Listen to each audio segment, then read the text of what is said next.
السلام علیکم ورحمۃ اللہ وبرکاتہ۔ اعوذ باللہ من الشیطان الرجیم، بسم اللہ الرحمن الرحیم۔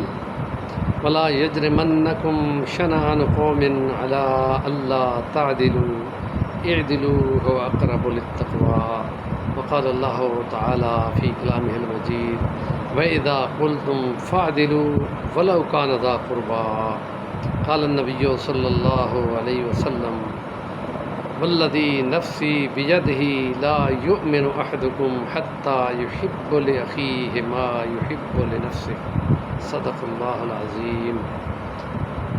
اخلاق فاضلہ میں عدل کے مضمون پہ ہم کچھ باتیں کر رہے ہیں۔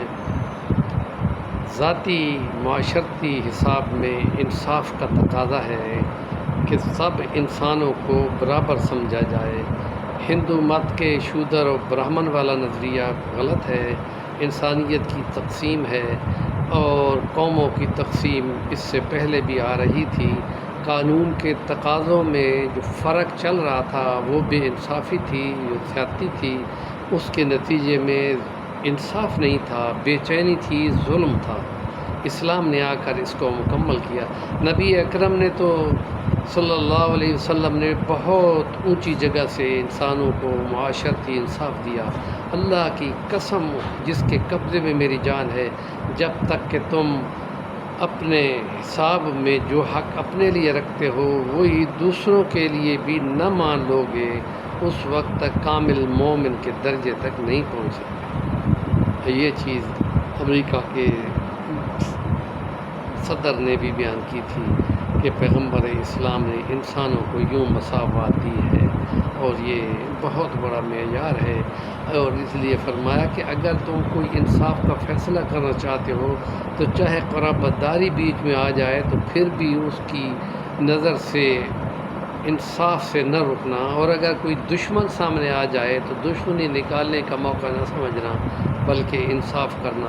نبی پاک نے مدینہ میں ایسا انصاف کر کے دکھایا، اور اگر وہ فیصلہ انصاف کا یہودی کے حق میں جا رہا تھا تو اس کو جانے دیا، اور اگر مقابلے میں کوئی خلیفہ وقت ہو جائے، جیسے حضرت علی کرم اللہ وجہ قاضی شرح کے فیصلے میں ان کے مقابلے میں یہودی تھا، تو قاضی شرح نے فیصلہ دیا کہ آپ کے گواہ جو ہیں آپ کا غلام اور آپ کا بیٹا حضرت حسن رضی اللہ عنہ، تو ان کی گواہی انہوں نے قبول نہیں کی اور فیصلہ یہودی کے حق میں دیا۔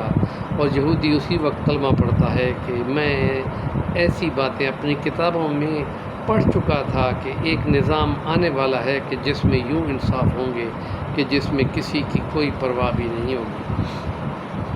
اور اگر وہ زمینیں جن کو مسلمانوں نے یہودیوں کو سونپ رکھا تھا کہ اس کی جو بٹائی ہے وہ برابر تقسیم ہوگی، تو حضرت عبداللہ ابن رواحہ کو بھیجا جاتا تھا، تو وہ کہتے تھے 2 ڈھیر لگا دو کھجوروں کے، پھر ان کو موقع دیتے تھے کہ تم ایک میں سے دونوں میں سے ایک چن لو۔ وہ اسی بات کو بہت زیادہ خوش ہوتے تھے، کہتے تھے کہ یہ ہے اصل انصاف جس کا ہم انتظار کر رہے تھے۔